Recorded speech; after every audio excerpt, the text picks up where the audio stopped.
Hello guys, welcome again to another tutorial in Python. So now we will be discussing the logical operators. We have the AND, CAG, OR nga statements. So what is AND nga operator? The AND keyword is a logical operator and is used to combine conditional statements. For example, may duha ka statement nga gusto mo himuan condition. So for our first example, we have A is greater than B and C is greater than A. So, dapat ma-meet ni program ang condition mo para mag-true ang iyong mga statement. Now, then we have the OR. So, sa OR naman, dapat at least isa sa iyong mga condition is true. Sa diriya, sa babawya, dapat ang duwa mo ni ka-condition, dapat true gini sila duwa. Sa diriya, okay lang ang isa false, basta ang isa is true para maging true ang output niya. If you remember your truth table, so let's say our first statement is true.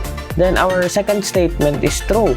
So kung AND ang ginagamit ang logical operator, so ang output niya na will be true. So what if ang first kong statement is true, then ang second statement ko is false. So kung AND ang ginagamit mo, so ang output sina is false. Muning iyang output no sa i-read ta. So muning output. So if your first statement is false, then ang second statement mo is true. So, kung AND ang ginagamit mo ng logical operator, ang output will be false gyapon. Kung false gani ang imo first nga statement, kag ang second statement mo is false gyapon, so ang output sina is false. Duwa gid dapat ka statement mo, ang first statement kag second statement mo dapat true gina sila para maging true ang imo nga output, no? Usually ginagamit ni siya sa username kag password. So, dapat true ang imo username, true man ang imo nga password para kalusot ka. Okay? So, for OR naman niya, dapat at least isa true para maging true ang statement mo. So, for example, ang first statement mo is true, then ang second statement mo is true, syempre, true gid na siya ang iyang output. Kung ang imo first statement mo is true, tapos ang second statement mo is false, ang iyan nga output will be true because dapat ang requirement man lang ni OR para maging true ang statement mo is dapat isa ang true para maging true siya. The next statement, for example, false ang first statement mo, second statement mo is true, then ang iyong mga output will be true gyapon. So kung false siya, ang iyong first statement, second statement may false man, syempre false man. Yan. So that is our truth table. So mga brata, isa ka program para sa eskwelahan, no? For example, sa mga varsity. Let's say may grade siya. Let's say 74. Then dapat, for example, fit. Static ko na lang ang danay para dasig. So fit, yes.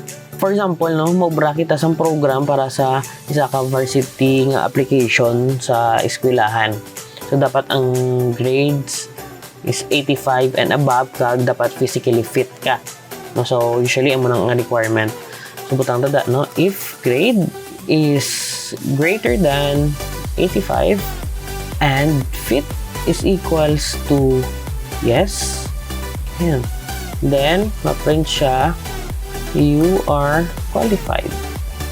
So else print you are not qualified. Yan. Okay, so try taran. So ang output niya is you are not qualified because ang first statement ko is false, tapos ang second statement ko is true. Yan. So based sa aton nga truth table, kung AND ang ginagamit kag ang first statement is false, kag ang second statement is true, so ang output is false. So wala di siya nagkadto. So diri siya nagkadto. Okay? So let's try 86 ta ni siya. Yan. So nag-output siya you are qualified because ang first statement is true, then ang second statement is true. Okay? So now let's try OR. Paano ba kung OR? Balik na siya sa kay 73. Run. Yan. You are qualified gyapon because OR ang gingamit. Meaning, biskan isa sa statement niya true, meaning the whole statement will be true because OR ang gingamit. That's how you use the logical operators and OR sa aton nga Python. Okay? So, thank you for listening. Goodbye.